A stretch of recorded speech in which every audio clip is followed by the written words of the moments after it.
El mandamiento más importante. Entonces se adelantó un maestro de la ley.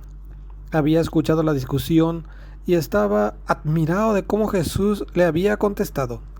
Entonces le preguntó: ¿qué mandamiento es el primero de todos? Jesús le contestó: el primer mandamiento es: escucha, Israel, el Señor nuestro Dios es un único Señor. Amarás al Señor tu Dios con todo tu corazón, con toda tu alma, con toda tu inteligencia y con todas tus fuerzas. Y además viene este otro: amarás a tu prójimo como a ti mismo. No hay ningún mandamiento más importante que estos. El maestro de la ley le contestó: has hablado muy bien, maestro. Tienes razón cuando dices que el Señor es único y que no hay otro fuera de Él, y que amarlo con todo el corazón y con toda la inteligencia y con todas las fuerzas, y amar al prójimo como a sí mismo, vale más que todas las víctimas y sacrificios. Jesús vio que esta era respuesta sabia y le dijo: no estás lejos del reino de Dios. Y después de esto, nadie más se atrevió a hacerle nuevas preguntas. ¿De quién es hijo el Cristo? Mientras Jesús enseñaba en el templo, preguntó: ¿por qué los maestros de la ley dicen que el Mesías será el hijo de David? Porque el mismo David dijo, hablando por el Espíritu Santo: dijo el Señor a mi Señor, siéntate a mi derecha hasta que ponga a tus enemigos debajo de tus pies. Si David mismo lo llama Señor, ¿cómo puede entonces ser hijo suyo? Mucha gente acudía a Jesús y lo escuchaba con agrado. En su enseñanza Jesús les decía también: cuídense de esos maestros de la ley a quienes les gusta pasear con sus amplias vestiduras, ser saludados en las plazas y ocupar asientos reservados en las sinagogas y en los banquetes. Incluso devoran los bienes de las viudas, mientras se amparan detrás de largas oraciones. ¿Con qué severidad serán juzgados?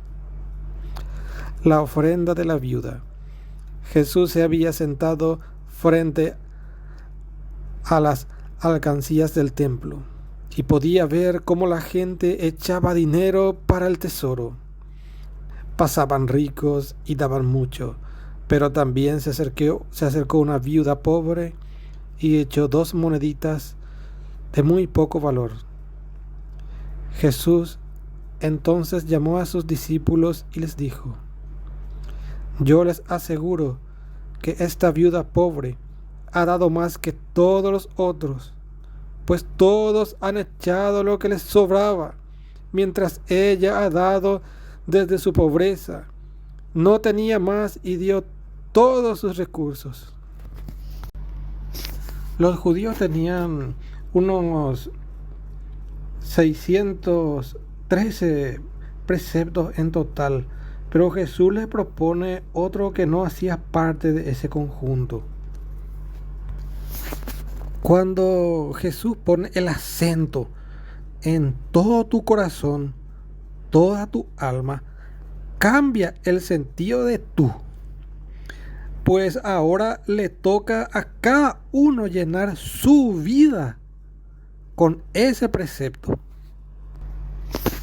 Escucha, Israel, este texto es de Deuteronomio 6, verso 5, y es el credo de los judíos, y lo rezan diariamente como se pide en Deuteronomio 6, verso 7. Con todo tu corazón, habría que traducirlo por con toda tu inteligencia. Porque el corazón designa el interior del hombre, su espíritu y su conciencia. Se pide una elección que no deja posibilidad para guardar otras ambiciones que pudieran tal vez satisfacer, al mismo tiempo que se entrega a Dios con toda tu alma, en el sentido que tiene en hebreo, es decir, toda tu capacidad de amar y de apasionarte, con toda tu fuerza, con toda tu fuerza.